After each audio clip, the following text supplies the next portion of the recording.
একটাবার স্মরণ রাখো বাবা, যে মানুষটা বারবার দিনে রাতে নামাজ পড়ে, যে বান্দা সারাটা জীবন আল্লাহ আল্লাহ করে গেছেন, কিন্তু ওই বান্দার দ্বারা একটা খারাপ কোন তো কাজ হয়ে গেছে, কিন্তু সে তওবা, তবে কেমন তওবা?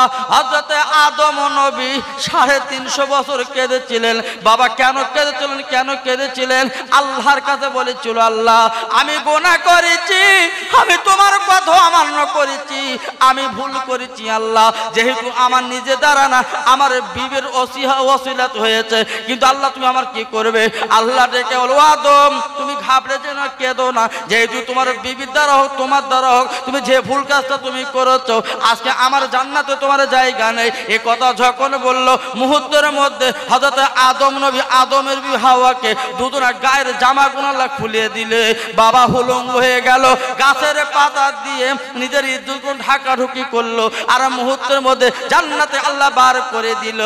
হযরত আদম নবী এত কাঁদা কেঁদেছে, কাঁদতে কাঁদতে কাঁদতে কাঁদতে একদিন আল্লাহ দেখে বলে, ও জিবরাইল রে, তুই যা যা, চলে যা, চলে যা, আমার নবীর কান্দা আমি আর সহ্য করতে পারছি না, একটা বা তুই দোয়াটা বলে দিয়ে, রব্বানা যালামনা আনফুসানা ওয়া ইল্লাম তাগফির লানা ওয়া তারহামনা লানাকুনান্না মিনাল খাসিরিন। এই কথা বলে যখন আমার কাছে দোয়া চাইবে, আমি আল্লাহ সহ্য করতে পারবো না, মুহূর্তের মধ্যে আদমকে আমি গুনাহ মাফ করে দিলাম। সেই আদমের বংশধর আমি আপনি বাবা, জীবনে কি করলে? করলেনটা কি?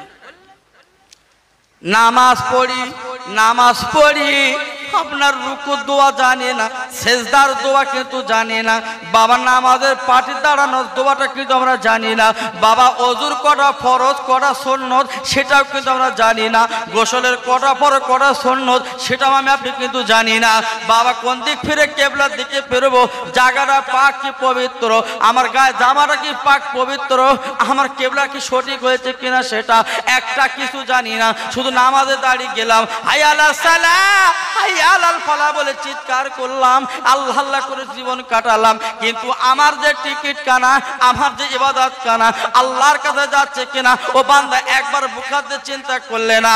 এই জন্য আপনাদের বুতে বুতে বুতে বুতে আল্লাহ একটা জায়গা বানিয়ে দিয়েছেন ইবাদতের ঘর, আল মাদ্রাসাতুল বাইতুল্লাহ, আল মসজিদুল বাইতুল্লাহ। এই আল্লাহর ঘরে যাবেন, যাওয়ার তথা আপনার ইমাম আছে, ওই ইমামের কাছে পাঠিয়ে দেবেন, ইমাম সাহেব আপনাকে বুঝিয়ে দেবেন, আপনার ইমামের কাছে যাবেন, আপনি তো যাবেন না, লজ্জায় ঝুরি ঝুরি ঝুলি ঘুরে ঘুরে ঘুরে বেড়াবেন, কিন্তু একটা কথা স্মরণ রাখো, আপনার বড় ইমাম হলো কিন্তু আপনার মসজিদের মহল্লার ইমাম। বলুন, আমি যদি সবার একটা একটা করে চেক আপ করি, ওদের ফরজটা কটা রে, গোসলের ফরজ কটা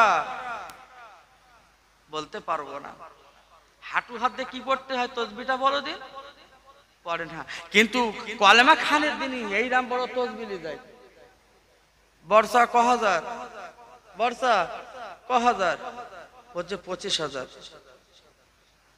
বলো 25,000 কলেমা পড়েছে এক সপ্তাহের মধ্যে, ও পড়েছ তো নাকি? আর যদুয়া পড়ে থাকে শুধু পুঁতি গুনে জবাব, ও চটাস পটার গল্প চালাচ্ছে, মাল গোনা হয়ে যাচ্ছে। যতটুকু ইবাদত করব একটু ভক্তি সহকারে। নামাজ পড়েছিল কে? আমার ইউটিউবে ক্যাসেট অনেকে শুনতো বাবা, হযরত বেলাল ইবাদত করে দেখিয়ে দিয়েছে, হযরত ওমর ফারুক ইবাদত করে দেখিয়ে দিয়েছে বাপ, হযরত আলী কারামাল্লাহু নবীর জামাই ইবাদত করে দেখিয়ে দিয়েছে বাপ। একবার ধরে চিল্লে বলা যাবে না, আর একবার ধরে চিল্লে বলা যাবে না। হযরত আলী এমন মার খেয়েছে, এমন রক্তদান করেছে, আলী ডাইনে বায়ে তাকায় না। বেঈমান নিষ্ঠুর নিদয়ের দলেরা দূর থেকে এমন করে তীর মেরেছে বাপ, ওই তীরখানা ফুড়ে গেল হযরতে আলীর পায়ে। আলী নড়তে চলতে পারে না। আলী বাবা ঘুরতে ঘুরতে চলে যায়, কিন্তু পায়ে তীরখানাতে হিসড়ে যায়। সাহাবীরা ডেকে বলেছিল, ও নবীর জামাই, ও নবীর জামাই হযরতে আলী, আপনি কোথায় যাচ্ছেন, কোথায় যাচ্ছেন? একটুখানি দাঁড়ান দাঁড়ান দাঁড়ান, আপনার পায়ে তীর আছে, ওই তীরখানা একটুখানি বার করে দে। আলী একটু দাঁড়াও, আলী একটু দাঁড়াও, তোমার পায়ে তীর আছে, বার করে দে। সাহাবীরা এইবার পায়ে বাবা তীরখানা ধরেছে।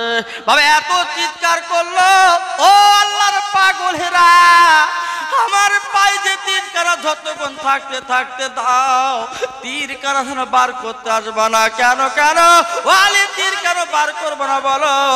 আলী বলতে, বাবা শুনে রাখো, আমার পায়ে যখন তীর টান দিয়েছো, আমার পায়ের যন্ত্রণা শুরু হচ্ছে। যেহেতু এ তীর বার করতে দেবো না, ও আলী কিভাবে বার করবো? একটা বার তুমি প্রতিষ্ঠানটা বলে দিন। হযরত আলী বলে দিলেন, হুজুর আমি যখন নামাজে দাঁড়িয়ে যাব, আমার পায়ের তীরখানা বার করবে। কি গো, সুস্থ মানুষ দাঁড়িয়ে আছে, তীর বার করা যায় না? বলতে নামাজে দাঁড়াবো, তীর বার করবেন। একটু জোরে বলা গেল না সুবহানাল্লাহ? বর্ষা নামাজ পড়তেছে, হাত বাতা কাশপটা ফেললে কিছুদিন নামাজ পরে পাশের না সালাম ফেরানোর পরে পাশের আর একজন বলতে, নামাজ পড়ছিলি আবার বরকাশ ফেলেছিস, কারণ কি? বলতে, পাগল ধরে কি দিলাম না, ধরে কি দিস তো, ফেলে দিস, হচ্ছে তো নামাজ। পায়ে মশা হঠাৎ করে মেরে নিলে, পাশে দাঁড়াচ্ছে নতুন কেরা, আবার দেখে নিচ্ছে তুই কেরা, নামাজ হচ্ছে।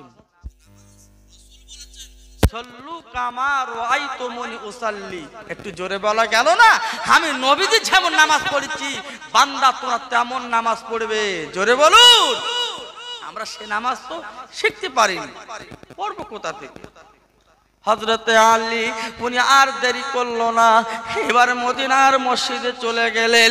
বাবা কথা গোসল করবে কি, আল্লাহর কাছে ওযু করে নিলেন, উনি পবিত্র হয়ে গেলেন। এইবার চলে গেলেন মসজিদে নামাজ পড়বে। আযান দিত হযরতে বেলাল। কোন বেলাল? কোন বেলাল? আমি টুকটুক করে গিয়েছি। হযরতে আল্লাহর নবীর ছোট জামাই হযরতে আলী যেই মদিনার মসজিদে দাঁড়িয়ে গেছে, বাবা সাহাবীরা দাঁড়িয়ে দাঁড়িয়েছে, তীর বার করবে। ওরে আল্লাহর পাগলেরা, ও দুনিয়ার ভাইরা, আমি একটুখানি বলি যে বুঝে নাও। হযরত আলী যখন দাঁড়িয়ে গেছে, পায়ের তীরখানা বার করবে, সব রেডি হয়ে গেছে। আল্লাহর নবীর ছোট জামাই যখন দাঁড়িয়ে গেল, এবার নামাজে যখন দাঁড়িয়ে গেল, পিছন থেকে তীরখানা বার করে নিয়েছে। হযরত আলী কিছুই বুঝতে পারিনি। কি নামাজ ছিল? বাবা সালাম ফেরানোর পরে বাবা পিছন দিকে তাকিয়ে দেখে তীর নাই, তীর নাই। হযরতে আলী দেখে আসা কথা, সাহাবীরা তোমরা তো আমার পায়ের তীরখানা বার করেছো, আমি তো বুঝতে পারলাম না। আল্লাহর পাগলের দলেরা, নবীর সাহাবীরা এইবার জিজ্ঞাসা তো, আলী রে তোমার পায়ের এত জ্বালা যন্ত্রণা, যখন তীর বার করতে কত হাউতাস করলে আলী রে, কিন্তু যখন নামাজে গেলে, আমি যখন তীরখানা বার করতে গেলাম, একবার তো হাউতাস করলে না। হযরত আলী ডেকে বলছে, বাবা তোরা যখন তীর বার করেছো, আমি হযরত আলী তখন আমি মদিনার মসজিদে ছিলাম না, আমার অন্তরটা আমার আল্লাহর সঙ্গে মনোযুক্ত হয়েছিল। একটু জোরে জোরে জোরে বলা যাবে না? কোন নবীর জামাই, কোন নবীর জামাই, কোন নবীর ওসিলায় আমরা এসেছি বাবা, কোন নবীর উম্মত আমি আপনি বাবা, একটু ভাবলে না, চিন্তা করলে না? আজ যে ফিলিস্তিনের মতন জায়গায় যে গজব শুরু আল্লাহ করে দিয়েছে, মুসলমান একটু ভাবো, চিন্তা করো, আমার আপনার ঘাড়ে যে আসবে না, এটা যেন তুমি ভেবো না। মনে মনে মনে করতো আমরা ভারতে আছি, খুব ভালো আছি। না না না, গজব যখন শুরু হয়েছে টুক টুক টুক টুক করে এ দেশে কেন আসতে পারে না? কি আসবে কি আসবে না? জোরে বলো, জোরে বলো। কিন্তু দিনের পরে দিন যাকে আমরা বাবা এত সম্মান করি, যে ফিলিস্তিনি যে মসজিদ আল আকসা বাইতুল মুকাদ্দাস, সেই মসজিদটা ছিল আমাদের পুরনো কাবা। আমরা যে নামাজটা এখন পড়ি কাবাতে শরীফাত আল্লাহু আকবার, যে কাবাতে মক্কায় হাজার হাজার আপনার আল্লাহর হাজিরা তোয়াফ করে। ওরে মুসলমানের এমন একটা দিন ছিল, এমন একটা সময় ছিল, আপনার বাইতুল মুকাদ্দাস ওটাই ছিল আমাদের কাবা। সেই কাবানের ঝামেলা হচ্ছে কি হচ্ছে না? ফোনে দেখছো না? ফোনে দেখছো না? বাচ্চাগুলো কচি কচি বাচ্চাগুলো কি করছে দেখছো না? আমরা কিছু করতে পারছি? শুধু বাড়ি বসে আন্দোলন করতেছি, ক্যালি মেরে ফেল দিতাম, ক্যালি মারতাম, ঝাড় দিচ্ছে না কেন? কত হকর ফকর হচ্ছে না বাড়ি, কিন্তু পারবা? আল্লাহর মার সাংঘাতি মার। কিন্তু হ্যাঁ, আমরা অনেকে ভাবছি তাই তো হবে কেন? এই তো হাদিস শরীফে লেখা আছে, হবে না মানে কিয়ামত তো হবে। হাদিস শরীফে লেখা আছে মুহররম মাসের 10 তারিখে, কিন্তু কত সাল তো বলিনি। কি হবে না? হবে না। আমি সেদিকটা পরে আসছি। তাহলে হযরতে আলী ছিল কি নামাজি। আমি নামাজের কথা দিয়ে শুরু করেছি, টুকটুক ইনশাআল্লাহ ঠিক টাইম জায়গায় নিয়ে যাব। আপনারা রেডি থাকবেন না বাড়ি যাবেন? এই কথা বলো, থাকবেন তো? থাকবেন তো না বাড়ি যাবেন? যদি বলো না বাড়ি যাব, সমস্ত হুজুর বলো আহা লাগবে না, বসে টাকালে বাড়ি যাবো, এটা ভাত দেবো। তাকবীর আসতে দেবেন না জোরে দেবেন? হ্যাঁ, এই পেছনে ভাই রেডি আছেন? আবার রেডি হন। নারায়ে তাকবীর, নারায়ে তাকবীর। একটু দরুদ পড়ুন। আল্লাহুম্মা সাল্লি আলা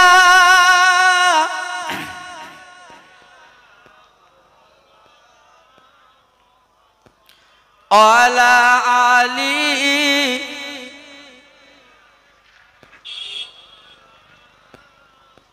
ও আমেনা ধন্য তুমি, তুমি নবীর মা।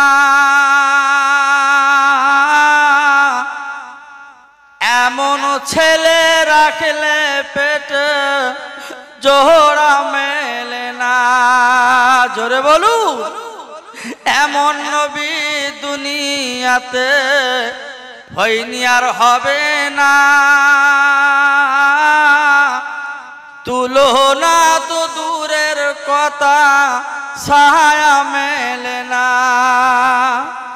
এতিম আমি গরিব আমি যাব মদিনায়, আমার সালাম পৌঁছে দেব আমার সোনার নবী রওজায়। আল্লাহুম্মা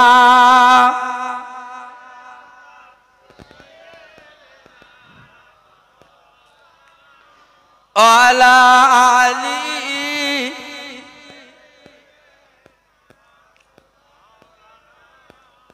আমার ভাইরা বাবাজিরা ও মা বোন বেটিরা, আমি টুকটুক করে আলোচনা করে চলে আসি এবারে। তাহলে ফিলিস্তিনের কথা বলেছি, যেখানে আল আকসা মসজিদ, যেখানে হলো বাইতুল মুকাদ্দাস।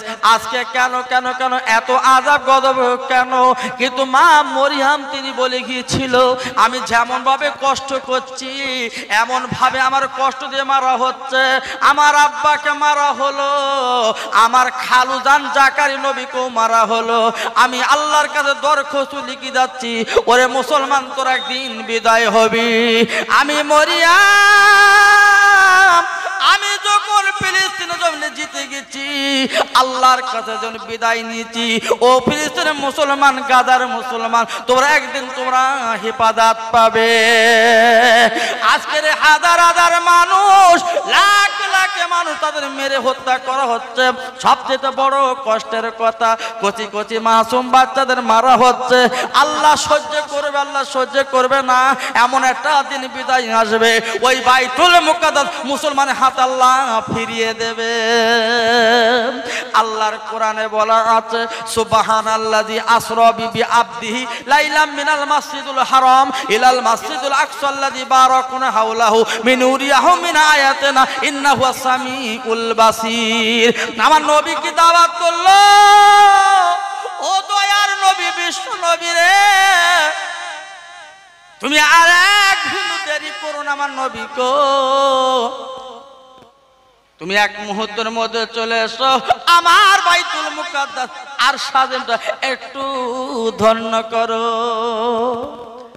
আমার নবী আর দেরি করলো না, এবার সামান পত্র গুছি গাছি নিল, আমার নবীজি টুকটুক করে চললেন। আহারে আমার নবী কোথায় যাবে, বাইতুল মুকাদ্দাসে যাবে রে। যেটা হয়েছিল মিয়ারাজের দিন, তখন ছিল 3 ওয়াক্ত নামাজের টাইম। আহারে ঢাকারি নবী যখন ছিল, আপনার ইমরান যখন ছিল, তখন ছিল 3 ওয়াক্ত নামাজ। আর আমার নবী যখন চলে বাইতুল মুকাদ্দাসে, আল্লাহর কাছে সপ্তম আসমানে কথা বলল, হয়ে গেল 5 ওয়াক্ত নামাজ। আল্লাহ দিয়েছিল 50 ওয়াক্ত নামাজ। না না, হবে না, হবে না, আমি সংক্ষেপে বলে দিই বাবা, অনেক বিস্তারিত।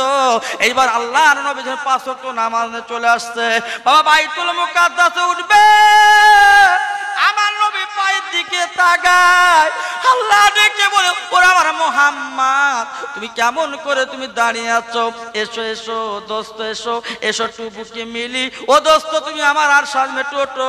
বল আল্লাহ আমি কি করে উঠবো, আমার পায়ে তো কাঠের জুতো। আমার আল্লাহ ডেকে বলেছিল, আমার হাবিবি রে, তোমার পায়ে কাঠের জুতো তাতে কি আছে, তোমার পায়ে যে কাঠের জুতো ধুলো আমার আর সাজিম ধন্য হবে। চাহি চাবা কিছু নেই, আমার দুনিয়ার কোন সম্পদের কোন দাবি নেই, একটা মাত্র আমার দাবি, আমার উম্মতের বিনা হিসাবে জান্নাতে দিতে হবে। আল্লাহ আমি টাকা চাইবো না, আমি সোনা চাইবো না, আমি অর্থ সম্পদ কিছু চাইবো না। ওরে আমার আল্লাহ রে, আমার উম্মতের আর একটা দাবি গে, আর একটা দাবি হলো কি, আমার উম্মতের হায়াত আল্লাহ কম করে দিতে হবে।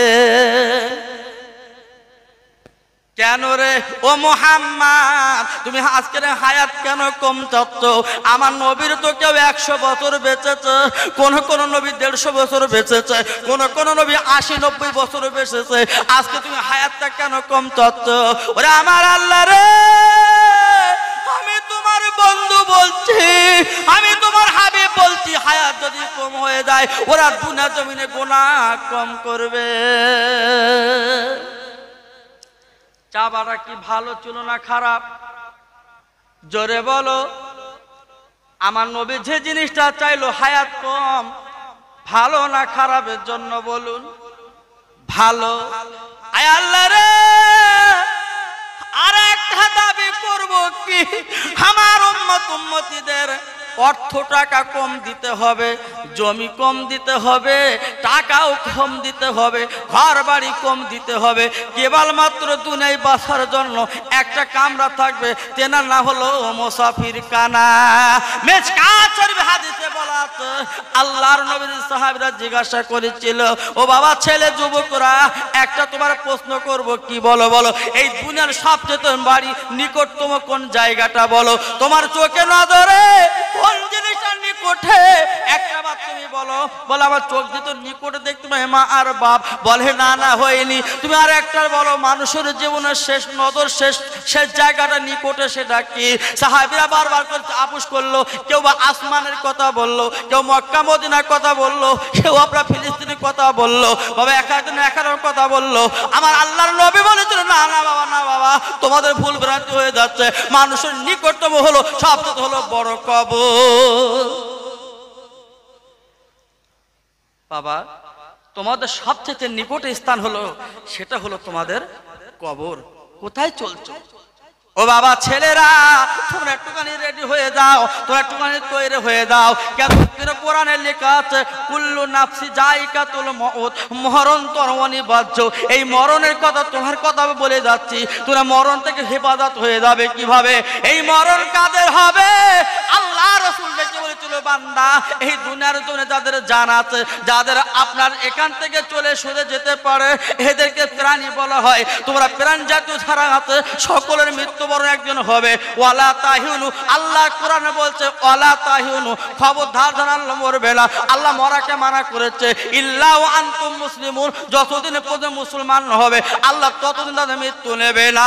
আবার কোরআন পরেই বলছে কুল্লু নাফসি যায়িকাতুল মউত, ও বান্দা তো নিশ্চয়ই তোমার মরণ অনিবার্য।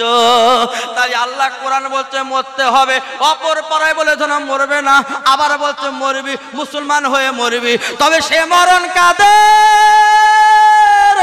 আপনাদের নিকটমে হাই রোড, কল্যাণী রোড, কত মানুষ অ্যাক্সিডেন্টে মারা যায়, কত মানুষ আপনার দেল চাপা পড়ে মারা যায়, কত মানুষ নদীতে ডুবে মারা যায়, বাবা কেউ ইলেকট্রিক শর্ট খেয়ে মারা যায়। কিন্তু এই মরণ আল্লাহর কাছে চাওয়া মরণ। আল্লাহ বলো বান্দা তোমাদের মরণ হবে, তোমাদের দুনিয়াতে চলে যেতে হবে, কিন্তু তোমরা আমার গালিগালাজ করবে, আত্মসদন আজে বাজে বলবে পারবে না। আমি আল্লাহ তোমার ওসিলা দিয়ে তোমাদের তুলে নেব। তোমাদের আমি কিভাবে তুলে নেব? আজরাইলকে পাঠানো, আজরাইল যাও জাহান কবজ করো। আজরাইল দেখে বলছে আল্লাহ আমার দ্বারা তো সম্ভব না। কেন? তুমি তো আমার, হ্যাঁ আমি তোমার সৃষ্টি করি, তুমি ফেরেশতা মুআল্লিমে, তুমি কেন পারবে না? বলছে না আল্লাহ আমি যখন জাহান কবজ করব হয়তো আমার চর মারতে পারে, হয়তো আমার গালি গালাজ দিতে পারে, আজকে সদর আজে বাজে বলবে, এটা তো আমি সহ্য করতে পারবো না। আল্লাহ বলছে আজরাইল তোমার যা দায়িত্বটা দিয়েছি দায়িত্ব তুমি পালন করবে, বাকি দায়িত্ব আমার। জোরে বলুন, চিল্লে বলুন। বলো তোমার বাপ মরেছে, তোমার মা মরেছে, ওসিলা কোনো না কোনোটা আছে। আরে এখানে এত ক্যাসেট হচ্ছে কেন? এত কথা বললে হবে না বাবা। একটু দরুদ পড়ুন, আল্লাহুম্মা সাল্লি আলা সাইয়্যিদিনা আলা আলি।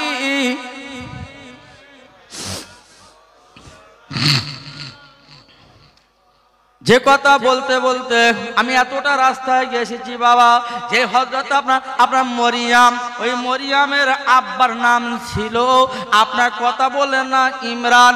এই ইমরানের কথা আল্লাহ কোরআনে সূরা অবতীর্ণ করে দিয়েছে, সূরা ইমরান। জোরে জোরে বলুন, চিল্লে বলুন, আর একবার জোরে বলুন। এই ইমরানের ভাইরা ভাই তার নাম হলো জাকারি নবী। সবাই চিল্লে বলুন সুবহানাল্লাহ। ইমরান তিনি কি করলেন? কয়েক বছর ধরে ওই বাইতুল মুকাদ্দাসে ইমামতি করলেন। উনি চলে যাবার পরে নিজের ভাইরা ভাই উনি আপনার জাকারিকে দায়িত্ব দিল, জাকারিয়া তুমি আজকের এই বাইতুল মুকাদ্দাস তুমি ইমামতি করবে। আর আল্লাহ পাক আমি তার কাছে নিয়াত করেছি আল্লাহ আমার বিবির পেটে যদি একটা বাচ্চা সুসন্তান দেয়, ছেলে হোক বা মেয়ে হোক, এই বাচ্চাটা সর্বপ্রথম আমি বাইতুল মুকাদ্দাসের ঝাড়ুদার বানাবো। কি বানাবে? জোরে বলো। ঝাড়ুদার, খাদেম। এই মদিনা শরীফের মসজিদের খাদেম ঝাড়ুদারের মাইনে কত জানো? কাবার চাতাল মোছার মাইনে কত জানো? তোমরা থানো মনে করো না ব্যাংকের ঝাড়ুদার ৬০০০ টাকা মাইনে। না না না, কত নসিব না হলে কাবার চাতাল খাদেম হয় না। নসিব ভালো না হলে মদিনার মসজিদে ধৌত করার মানুষ মেলে না। কিন্তু কত তাদের নসিবটা বুলন্দ। ও মুসলমান, ইমরান যখন নিয়ত করল আল্লাহ আমার বিবির পেটে যদি বাচ্চা হয়, সে বাচ্চাটা আমি কি করব? বাইতুল মুকাদ্দাসের খাদেম বানাবো। আল্লাহ দিল, দোয়া কবুল করেছেন। দোয়া কবুল যখন করেছে বাপ, আল্লাহ পাক কি করলেন? একটা সন্তান দিলেন, কন্যা সন্তান, নাম তার মরিয়াম। ও ভাই রে, ওরে আল্লাহর পাগলেরা, ইমামতি করলো এই ভাইরাবার মেয়ে ইমরানের মেয়ে মরিয়াম ওই বাইতুল মুকাদ্দাসে বাবা ঝাড়ুদার বাবা খাই খাওয়া দা কিছু দেয় ওই জাকারি নবী দেখুন ওই মেয়েটার হাতে দেয় যেহেতু নিজের মেয়ে সম্পর্ক ভাইরাবার মেয়ে মানে সম্পর্ক খালু খালু খালু আর এইদিকে ভাইরাবার মেয়ে শালির মেয়ে যত আপনার কথাবার্তা না ঠিকঠাক করে রেখে দিয়েছে ওই জাকারি নবী উনি নামাজ পড়ে 3 ওয়াক্ত খাবারটা পৌঁছে দেয় যখন খাবার পৌঁছে দেয় দুনিয়ার মানুষ কেউ দেখতে পায় না একমাত্র দেখতে পায় আমার আল্লাহ মরিয়ামের কাছে যখন খাবার পৌঁছে দেয় তখন মরিয়ামের দিকে তাকাতে পারে না আল্লাহ চোখ যেন অন্ধ করে দেয় জাকারি নবী কিতাবে বলেছেন কোনোদিন মরিয়ামের মুখখানা দেখতে পায়নি আল্লাহর শান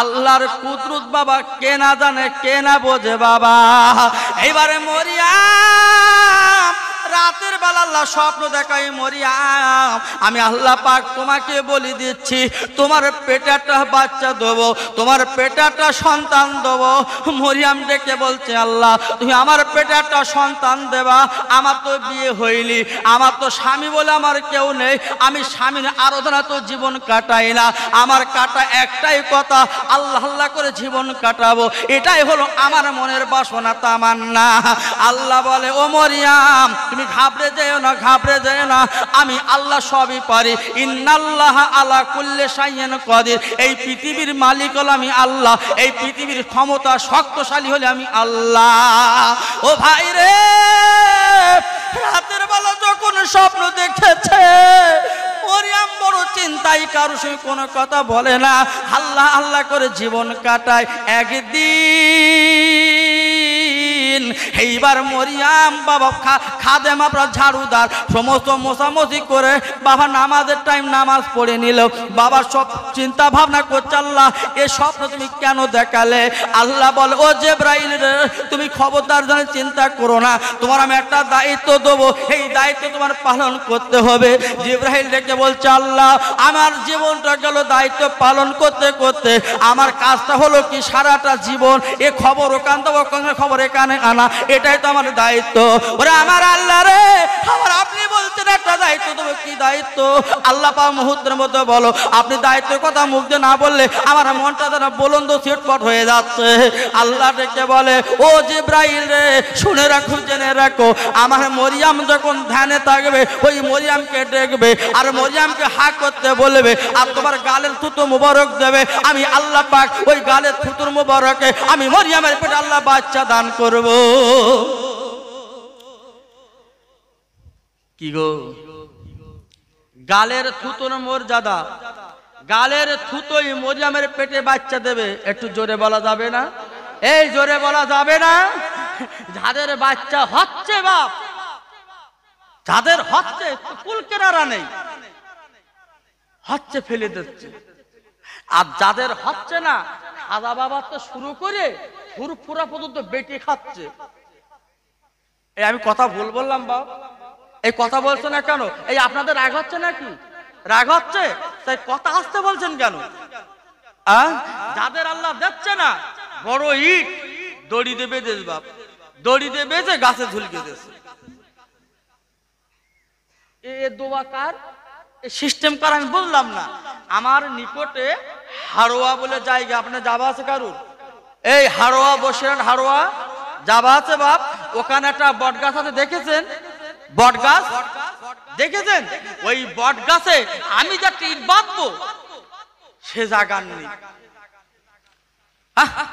আব্বাসউদ্দিন গুরাসাদ আব্বাসউদ্দিন গুরাসাদ ওর যে কবরে গিরি লেগেছে আপনি একটা ইট বাঁধবেন সে জায়গা নেই আমি খাদেমকে জিজ্ঞাসা করলাম খাদেম এই এত ইটির কারখানার কারণটা কি বলছে এক একজনে এক একটা নিয়েতে ইট ঝুল গেছে আদি ইটির কি ক্ষমতা আমার সেখানে জবাব দিল তোমার সঙ্গে আমার বকার সময় নেই